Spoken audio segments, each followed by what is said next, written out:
बचपन से सुनते आए हैं कि गुरु के बिना गति नहीं मिलती है। मुझे तो गुरु के बारे में कुछ पता ही नहीं था। मैं तो केवल पूजा पाठ भक्ति में ही लीन रहती थी और महादेव की आराधना बचपन से करती थी और माता रानी की। पर मन में एक जिज्ञासा थी कि मैं उनको इतना याद करती हूँ, उनको पूछती हूँ, क्या उन्हें भी मेरी खबर है? तो अक्सर ही मन में ख्याल आते थे कि जिनको मैं इतना पूछती हूँ, वो क्या मुझे देख रहे हैं और क्या मुझे उनके कभी साक्षात दर्शन हो पाएंगे? बचपन से ऐसा लगता था कि पढ़ती थी, सुनती थी कि जब ईश्वर को आप उनको पूछते हैं तो वो कभी कभी प्रकट हो जाते हैं। कहूंगी बेटी, कहते हैं ना कि अगर कई बार दुखों से ही आपको रास्ता सही मिलता है, ऐसे ही हमारा जो दुख था उस समय, बेटी की मेडिकल प्रॉब्लम जो थी, उसकी वजह से हम सबको गुरु जी के दर्शन करने का सौभाग्य मिला। बेटी को आप सबको मालूम ही है कि कितनी उसको मेडिकल प्रॉब्लम्स थी और यूएस में ही यही इसका जन्म हुआ और यही हम सब रहते थे।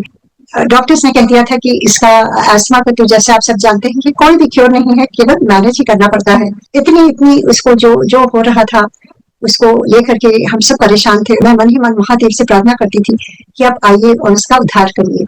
और ऐसे ही एमपीजी का सियाटल से सिंगापुर में एक्सपर्ट असाइनमेंट हो गया। हम सोचते हैं कि असाइनमेंट हो गया, वो तो गुरु जी का जब बुलावा होता है ना, तभी सब चीजें अपने आप एक पजल की तरह जैसे सेट होने लगती हैं।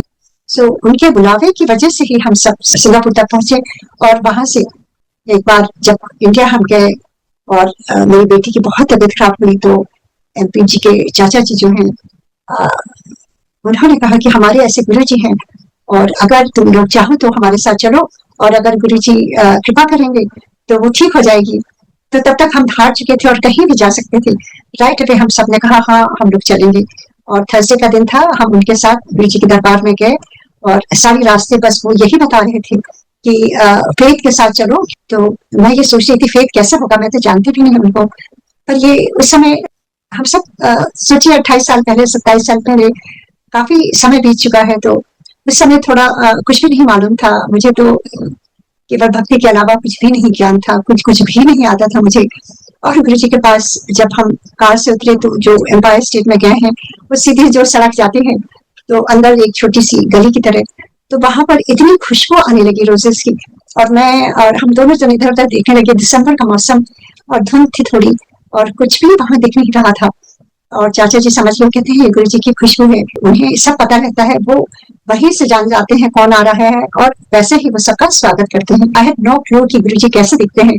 हमने सोचा था कोई गुरु जी है तो बुजुर्ग होंगे और दाढ़ी होगी और सफेद कपड़े पहने होंगे। तो जैसे जैसे हम पास जाते गए उनके दरबार की, वैसे वैसे खुशबू और भी ज्यादा होती गई। और बाहर वहां एक बाल्टी होती थी, वहां पर पानी डाल के हाथ धोते थे, पैर धोते थे हम सारे। और फिर अंदर सबसे एंड में गई, पहले चाचा चाची, फिर एमपी जी, फिर बच्चे। तो जैसे जैसे वो कर रहे थे वैसे ही मैंने भी उनको प्रणाम किया। तो मेरा अपना एक्सपीरियंस है, जैसे ही मैंने प्रणाम किया तो गुरुजी ने मेरे बारे में सब कुछ बता दिया, मेरा नाम, मेरे बच्चों के बारे में, मेरे पेरेंट्स के बारे में, मेरे सिबलिंग्स के बारे में, और कितने लोगों के बारे में उन्होंने यूं ही बता दिया, सबके नाम तक बता दिए। तो उस समय कोई ज्ञान नहीं था। मैंने सोचा शायद चाचा जी ने बताया होगा। जैसा कि आप सब जानते हैं कि गुरु जी से कोई बात नहीं कर सकता है जब तक वो इनिशिएट ना करे, और गुरु जी तो अंतर्यामी है, तो सब कुछ पहले से ही जान जाते हैं, क्योंकि जब तक उनका बुलावा ना हो तब तक कोई उनके दरबार पहुंच ही नहीं सकता है। तो ऐसे ही हम सब प्रणाम करके, वो तब तक इशारा से कहते थे इथे बैठ जा, इथे बैठ जा। तो हम सब दीवार के किनारे उधर बैठ के, और मैं पंजाबी नहीं हूँ, पंजाबी इतने शब्द, इतनी ऊंची आवाज, इतना लाउड बज रहा था कि मुझे लग रहा था ये कैसी जगह, यहाँ इतना तेज क्यों बज रहा है। और गुरु जी इतने यंग हैंडसम, जैसे कोई प्रिंस हो, वो अपने सिंहासन में बैठे हुए थे, इतने ब्यूटीफुल चोले में। और मुझे थोड़ा सा अजीब लगा कि कई आंटी लोग उनके पैर दबा रही थी, कि मेरे अपने जो नेगेटिव हम ख्यालों से, हमारी जो रिलीजन की जो भी हमारा मेरा जो ख्याल था वो सब कुछ उल्टा था, और गुरु जी ने उसको सब कुछ सीधा कर दिया। इसके लिए बहुत धन्यवाद गुरु जी को कि उन्होंने मेरी सोच ही बदल दी। मैं यही सोची थी ये इतने यंग है, ये मेरे बेटी को कैसे ठीक करेंगे। और थोड़ा मैं कंफ्यूज थी, डाउट कर रही थी।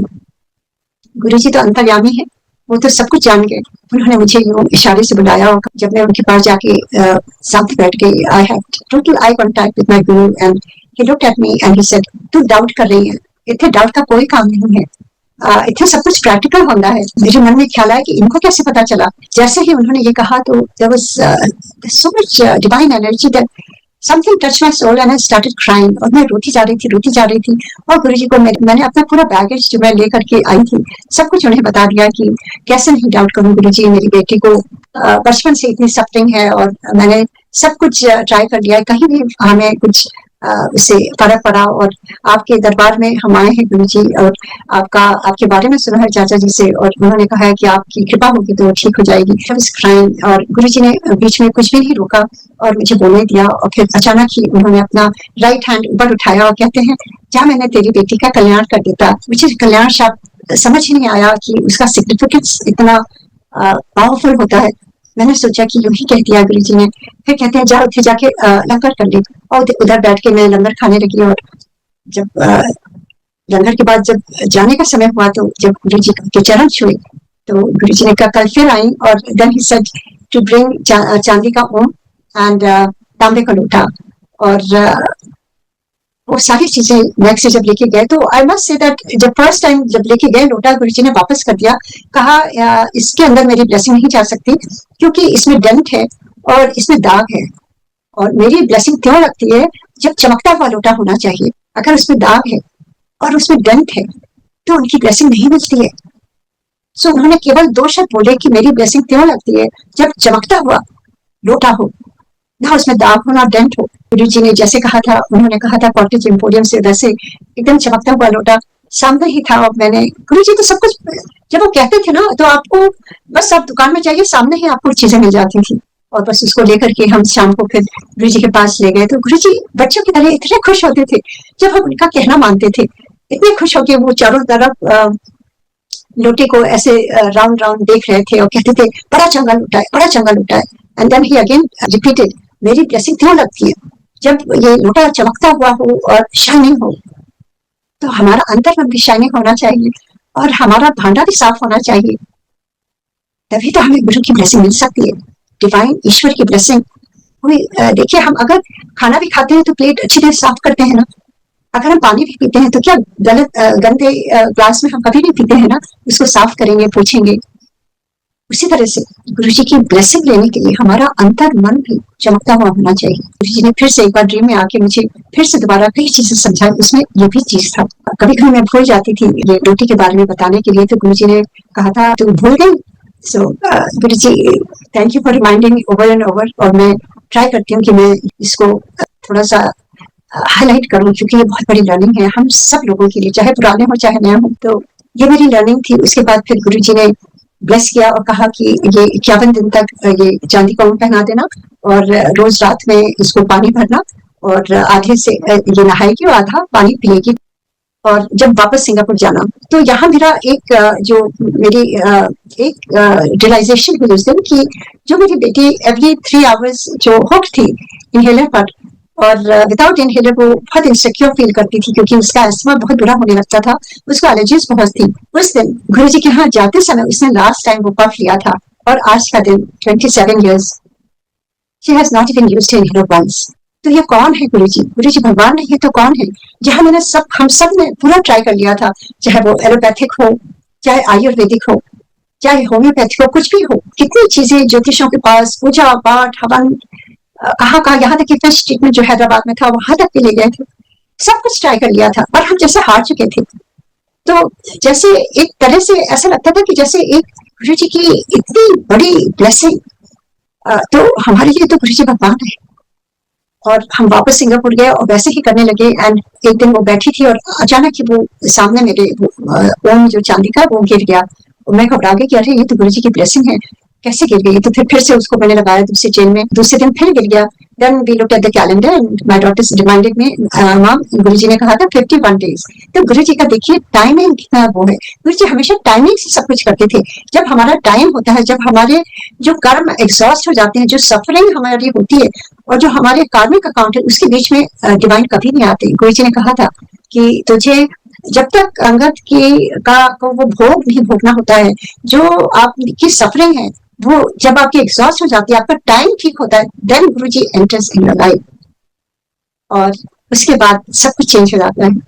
और उसके बाद जैसे मैंने कहा कि उसका अस्थमा कहाँ गया मुझे पता ही नहीं। जो लड़की घास में बैठ नहीं सकती थी, फूल नहीं हम घर ला सकते थे, अगरबत्ती नहीं जला सकते थे, वो कभी कोई खाना इस तरह का नहीं खा सकते थे। हर चीज में मुझे ध्यान देना पड़ता था, नहीं तो उसका मुंह एकदम स्वेलिंग हो जाती थी, मुझे डॉक्टर इमरजेंसी में जाना होता था, या उसको अटैक इतना बुरा आता था कि नेबुलाइजर, इनहेलर, स्टेरॉइड सब कुछ यूज करना पड़ता था। तो कई बार तो it was like life threatening. 3 बार ऐसा हुआ है कि ईश्वर की कृपा से कि वो ठीक हो पाई है। तो फिर गुरु जी ने जैसे उसको एकदम से क्योर किया, तो गुरु जी को बहुत बहुत धन्यवाद। और देखिए शिव पुराण में किस तरह से उसमें साक्षात लिखा हुआ है कि महादेव ब्रह्मा जी से कहते हैं कि मैं जब जब ये युग आएगा, कहते हैं कि हर युग में मैं गुरु के रूप में जाऊंगा और अपने भक्तों का उद्धार करूंगा। देखिए महादेव गुरु के रूप में आए।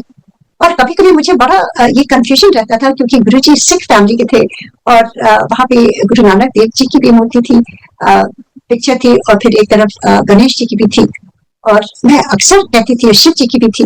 और मैं सोचती थी कि गुरु जी कहते हैं शिव पुराण पढ़ो। मुझे कहा था उन्होंने, आंटी तू रोज एक अध्याय पढ़ा कर अपना कल्याण करा ले। गुरु जी कहते थे केवल पढ़ने से ही कल्याण हो जाता है, या सुनने से ही कल्याण हो जाता है। इतना आसान तरीका गुरु जी ने दिया है इस पूरे, मैं कहूँगी ब्रह्मांड के लिए, पूरे यूनिवर्स के लिए, ग्लोबली एवरीवेयर, कि ये कलयुग जो आ रहा है इसमें शिव पुराण में जैसे लिखा है कि किस तरह से केवल सुनने मात्र से ही आपके जो संकुचित जो संस्कार हैं, जो आपके बुरे कर्म हैं, वो भस्म हो जाते हैं। तो कितने आसानी तरीके से गुरु जी ने कहा कि पढ़ा करो। तो ये सभी के लिए है। और उसके बाद मुझे लगने लगा कि गुरु जी हु आर यू, क्योंकि आप सिख परिवार से हैं, गुरु जी आप पंजाबी बोलते हैं, और आप शिव पुराण के लिए कहते हैं, और आपने मंदिर बना है, शिव मंदिर इतना सुंदर, और वहां शिवलिंग है, और हर जगह ओम नमः शिवाय लिखा हुआ है। तो मुझे थोड़ा लगने लगा कि गुरुजी हु आर यू। और फिर वहां बैठ करके इतने एक्सपीरियंसेस जो हुए, जैसे मेरे बेटे का पैर एकदम लेफ्ट साइड, उसका एंकल से एकदम ऐसे टेढ़ा था, अंदर की तरफ था, और वो चल नहीं पाता था सीधे, कभी कभी कोई गेम्स नहीं खेल पाता था, दौड़ नहीं पाता था। तो डॉक्टर्स को दिखाया, ऑर्थोपेडिक सर्जन्स को, 3-4 कंट्रीज में, यूएस में पैदा हुआ, यहाँ फिर सिंगापुर में दिखाया, फिर इंडिया में दिखाया, सब जगह सब ने यही कहा it's a very big surgery, और वो एंकल से नहीं टर्न है, वो हिप से है, इट्स अ मेजर सर्जरी। और मैं थोड़ी दुविधा में थी क्या करूं उस समय। गुरु जी पहले बहुत बात करते थे, फिर अचानक ही एक दिन उन्होंने मुझसे कहा, आंटी आज के बाद हम बात नहीं करेंगे, तो मेरे से कुछ भी नहीं मांगना, मुझे तेरे बारे में सब कुछ मालूम है, जो तेरे लिए अच्छा होगा वही मैं तेरे लिए करूंगा। आज के बाद हम साइलेंस में रहेंगे। मैं रोने लगी, मैंने सोचा मैंने कुछ गलत कह दिया, और मैंने कहा गुरुजी आई एम सो सॉरी, मुझे माफ कर दीजिए, please forgive me. And Guruji said ना, आज के बाद तू टेलीपैथी से मेरे से बात कर सकती है। गुरुजी ने कहा कि जब तू ध्यान में बैठेगी उस समय तू मेरी बात सुन सकती है और मेरे से बात कर सकती है। आप देखिए जब आप एकदम साइलेंस होते हैं, या आसपास कोई नहीं होता, आपके अंतर मन में एकदम शांति हो जाती है, उस समय आपको अंदर से एक आवाज अपनी आप ही आने लगती है। गुरु जी ने ही ध्यान सिखाया, और एक्चुअली गुरु जी के दरबार में हम जब जाते थे, शब्द वाणी चलती थी, अरे गुरु जी खुद चूज करते थे, और वो शब्द वाणी व्याख्या की भी होती थी, कभी कभी बहुत लंबी लंबी होती थी, जैसे श्वासा दी माला नाल जपा में तेरा नाम, बहुत लंबी है, बट उसको सुनते सुनते हम सब ध्यान में ऐसे गुम हो जाते थे, और आंखों से आंसू बहते थे। और गुरु जी उसमें इतने जो जो आंसर हमें मिलते थे, वो सबको उसी हिसाब से गुरु जी समझाते थे। तो ये सारी चीजें गुरु जी ने कितनी अच्छी तरह से ये वो किया, क्योंकि knew he won't be there, so वो साकार से निराकार हो जाएंगे। और हम सारी संगत को उन्होंने एक प्लेटफॉर्म दिया है इतना सुंदर, that we have to understand क्या चाहते थे गुरु जी। वो हमें उस समय ट्रेन कर रहे थे कि हमें बातों से ऊपर उठना है। एकदम कंप्लीट साइलेंस होता था वहां पर, कोई नेटवर्किंग नहीं होती थी, कोई चिट चैटिंग नहीं होती थी। हम चुपचाप, हम तो किसी को जानते भी नहीं थे, मुझे तो नाम भी नहीं मालूम था किसी का। सो इतना गुरुजी ने वहां पे डिसिप्लिन से रखा था संगत को, कि वहां पर केवल ध्यान में 2 घंटे बैठाते थे और शब्द वाणी ही सुनाते थे, और उसके थ्रू ही हमें अपने सारे आंसर्स मिल जाते थे। और गुरुजी कहते थे केवल सुनने से ही वो तुम्हारी दवाई है, शब्द सुना कर, कहते थे गुरुजी। और फिर चाय प्रसाद, शब्द वाणी, फिर लंगर प्रसाद, कहते थे इतनी दवाई है। कोई भी बीमारी होती थी वहां बैठ करके हमने देखा है कितनी बीमारियां ठीक हुई है। पता नहीं, मैंने अपने घर वालों को और सबको हम बताते थे, क्योंकि जब गुरु जी ने मेरी बेटी को ठीक कर दिया, मेरे बेटे का पैर ठीक हो गया, और एमपी जी का जो लंग कोलैप्स हो गया था 90%। वो दिल्ली में फैमिली ने साक्षात देखा था। वो कैसे ठीक हो सकता है? 90% लंग कोलैप्स दिवाली के टाइम। गुरु जी ने केवल एक रोटी प्रसाद मुझे दी और कहा कि जा, तो रात के 10 बजे थे दिवाली के दिन, किस हॉस्पिटल में आप आईसीयू में ले जाकर के आप खिला सकते हैं पेशेंट को। पर गुरु जी जब कहते थे ना तो वो वैसे ही करा देते थे। तो उन्होंने कहा तू ले जा और ये रोटी अंकल खिला दे, वो ठीक हो जाएगा। एंड जब वो कहते थे तो आपको स्ट्रेंथ देते थे। इट्स नॉट यू, मैं तो डरी हुई रहती, पर गुरु जी ने जो स्ट्रेंथ दी थी, वो स्ट्रेंथ लेकर के मैं जब गई, अपने आप दरवाजे खुलते गए हॉस्पिटल के और मैं वहां तक पहुंच गई और इनका इतनी स्ट्रेंथ दिया गुरु जी ने। मैंने इनका मास्क हटाया और कहा कि ये गुरु जी की ब्लेसिंग है, आप ये रोटी खा लीजिएगा, बिल्कुल ठीक हो जाइएगा। एंड ही एट आईसीयू में। सोचिए कैसे हो सकता है? मैं तो आंखों देखा, मैंने इतनी गुरु जी की ब्लेसिंग्स देखी है किस तरह से, जो कभी मैं बिलीव नहीं करती अगर मेरे साथ नहीं होता। और जैसे ही उन्होंने रोटी खाई, नेक्स्ट डे वापस उनका वो लगा करके मास्क, मैं वापस चली आई विदाउट एनी फियर। गुरु जी आपको फेयरलेस कर देते हैं, आप डरते नहीं हो। आप जब गुरु जी को मानने लगते हो तो सब कुछ अपने आप चीजें होने लगती हैं। आप केवल उनसे प्रेम करो और आप उनके लिए थोड़ा समय दो, क्योंकि गुरु जी कहते थे मेरे लिए कोई समय नहीं निकालता है, मेरे से बस मांगने लोग आते हैं। और सही बताऊं तो शुरू में हम भी मांगते थे, पर जब मेरी बेटी को उन्होंने ठीक कर दिया, हम बात नहीं कर सकते थे, उन्होंने मना किया था, तो हम एयरपोर्ट से सीधे जाते थे, उनका दर्शन करते थे, लंगर प्रसाद खाते थे और थर्सडे को जाते थे और 4 दिन लंगर प्रसाद खा के दर्शन करके एकदम बॉडी रिचार्ज हो जाती थी। केवल दर्शन मात्र से, कितने शब्द ऐसे है ना, दर्शन देख देख तुझे जीवा, गुरु बिना, कहते हैं नींद ना आए दर्शन बिना। ऐसे ही गुरु जी को जब आप मन से दिल से प्यार करते हो तो वो भी, देखिए आप अपने फ्रेंड को अगर याद करते हो तो उसका फोन आ जाता है, और अगर आप गुरु जी से अपने प्रेम करते हो उनको भी आपकी एनर्जीज पहुंच जाती है। गुरु जी कहीं नहीं गए हैं, बस हम उनको देख नहीं पाते हैं, पर ही इज ऑलवेज अराउंड। तभी तो इतनी संगत बढ़ रही है all over the world. How is it possible? कहीं नहीं सुना होगा कि गुरु के जाने के बाद इतनी संगत बढ़े और इतनी इतनी ब्लेसिंग्स हो। दिल्ली की ऐसी मटेरियलिस्टिक सिटी में लोग छोड़ छोड़ करके इतनी लाइनें लगा लगा करके डिसिप्लिन से वहां फॉलो कर रहे हैं और जाते हैं। गुरु जी ने कहा था मेरे मन में, जब गुरु जी ने जब कहा कि आज से हम बात नहीं करेंगे, मेरे मन में, मैं वहां बैठ बैठ के देखती थी गुरु जी ल्यूकीमिया ठीक कर देते थे, एमपीजे का जैसे उन्होंने 90% लंग कोलैप्स ठीक कर दिया। बेटी का जो पैर टेढ़ा था, गुरु जी ने कहा ना, सर्जरी ना करा, और गुरु जी ने बताया कि इसको किस तरह से सिकाई करो और इसको थोड़ा सा पैर में मालिश करो। एंड एक दिन जब गुरु जी के दरबार में गए तो वो उसी एंकल पर वो पूरी टेबल गिरा करके गुरु जी ने उसकी सर्जरी कर दिया और उसका पैर एकदम सीधा हो गया। कैसे हो सकता है? एवरीथिंग।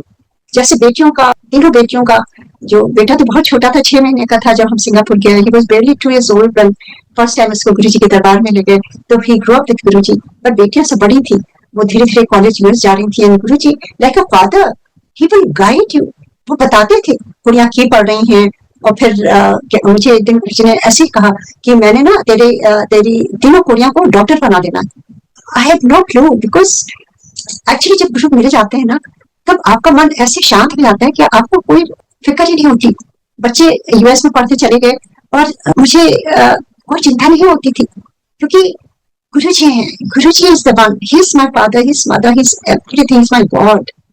ये जीवन ऐसा लगता था सफल हो गया, और मैं रोती रहती थी, और मैं सारे अपने फ्रेंड्स को, सारे रिश्तेदार को कहती थी आप लोग चलो, क्योंकि ये भगवान आए हैं, भगवान के दर्शन करो, आप लोग क्यों नहीं मानते हो? ऐसा लगता था कि सबको ये बेनिफिट मिले जो मुझे मिला है। और जब ईश्वर आते हैं इस धरती पर और जब आप रियलाइज करते हैं तो आप चाहते हैं ना कि सबको वो बेनिफिट मिले। जिससे भी मिलती थी केवल गुरु जी गुरु जी गुरु जी। अच्छा लगता था, जो मैं मांगती थी कि कभी उनके दर्शन हो जाए, वो साक्षात मुझे दर्शन मिल गए। अब जीवन में और क्या रह गया है? आत्मा का परमात्मा से मेल, जिन्होंने आपको भेजा है इस धरती पर, अगर वो हमें मिल जाते हैं और क्या रह जाता है? बस उनके रास्ते चलते रहे, उनका यश गाते रहे। जैसे गुरु जी कहते थे, गुरु का पुस्तक करना पाठ करने से भी बड़ा है। और गुरु जी खड़ा करके पुस्तक करवाते थे, कहते थे कि खड़े होकर अपना सत्संग सुना। कभी मैं भूल जाती थी, कभी शेयर नहीं किया गुरु जी से, वो हमें याद दिलाते थे, अच्छा वो वाला सुना, वो वाला सुना। जैसे अंडमान में मेरे भाई वो जा रहे थे, जब वो सुनामी आई थी, गुरु जी ने हम लोगों को 4 बार मैसेज भेजा कि हम श्रीलंका में होते, कहा नहीं इतने होना है 26 दिसंबर, और हम सब वहाँ एमपी जी ने सारे कैंसिल कर दिए रिजर्वेशन, ऑल 6 ऑफ अस, और हम वहां पहुंचे। मुझे याद है 2 दिन पहले, और गुरु जी देख के बड़े खुश हुए, क्योंकि जब गुरु जी देखते थे कि अगर कोई उनकी बात मानता था, गुरु जी बहुत खुश होते थे। कहते थे आ गई, फिर कहते थे, फिर पूछने लगे तेरा प्रा कितने है, I didn't know who was प्रा बिकॉज़ मुझे पंजाबी नहीं आती। फिर गुरु जी कहते हैं तेरा brother, and then I said guru ji वो कल अंडमान आइलैंड जा रहे हैं। ही सेड अंडमान आइलैंड ना, देख तू भी आई है ना, कल बहुत बड़ी ब्लेसिंग है, उन्हें बोल प्लेयर फार्म में ब्लेसिंग लेकर के फिर जाए। तो ये कौन कर सकता है, देखिए I am so grateful to him. ऐसे उन्होंने कितनी संगत को, हम सबको बचाया। हम श्रीलंका में होते, बीच पर बैठे होते, कितने अमेरिकन स्कूल के फैकल्टी वाले स्टूडेंट्स वहां स्प्रिंग क्रिसमस ब्रेक में गए थे, और they were washed. It was very very sad. तो ये सारे जब एक्सपीरियंसेस होने लगे, तब लगा कि गुरुजी तो भगवान है, और ये पूरी फैमिली देख रही थी, तो वो सब कनेक्टेड हो गया, चाहे वो मेरे पेरेंट्स हो, मेरी सिस्टर हो, मेरे ब्रदर हो, मेरी इन-लॉज के साइड हो, सारे लोग गुरुजी को भगवान की तरह मानते थे। और गुरुजी ने एक दिन कहा मैं तेरे डैडी के घर आऊंगा। गुरुजी क्या चाहते थे संगत से, जैसे मुझे उन्होंने कहा कि मेरे लिए समय निकालो, उनके दर्शन मार्ग से चीजें ठीक हो जाती थी। और गुरुजी अक्सर कहते थे फोन पर लंबी लंबी गल्लें नहीं करनी है, बहुत नेगेटिविटी हम लेते हैं फोन से। और गुरुजी कहते थे कि ज्यादा समय स्पेशली रात में हमें सोचना चाहिए, कि गुरुजी कहते थे कि चंगा बंदा बनने की कोशिश कर। चंगा बंदा मतलब सच्चाई के रास्ते चल, किसी से हेट्रेड नहीं होनी चाहिए, किसी से जेलसी नहीं होनी चाहिए। जब हम सबको एक नजर से देखते हैं तो अंतर मन एकदम साफ होने लगता है, और जब तक अंतर मन साफ नहीं होगा तो गुरुजी कैसे, आपको गुरुजी की आवाज कैसे सुनाई देगी। ये गुरुजी कहते थे कि जहाँ जो टाइम होता है उस तरह से हमें बिहेव करना, ना किसी से कोई किसी को तंग करो, ना कोई तुम्हें तंग करे, ना किसी को तुम बुद्धू बनाओ, ना तुम बुद्धू बनाओ, नीवा होके चल। गुरुजी यही कहते थे, बहुत दिखावे में ना रहो। गुरुजी कहते थे लुका के रखो अपने को, जो भी तुम कर रहे हो, क्योंकि ये कलयुग है, और कलयुग में गुरुजी कहते थे पाठ किया करो, पाठ से सब कुछ ठीक हो जाता है। जय गुरु जी।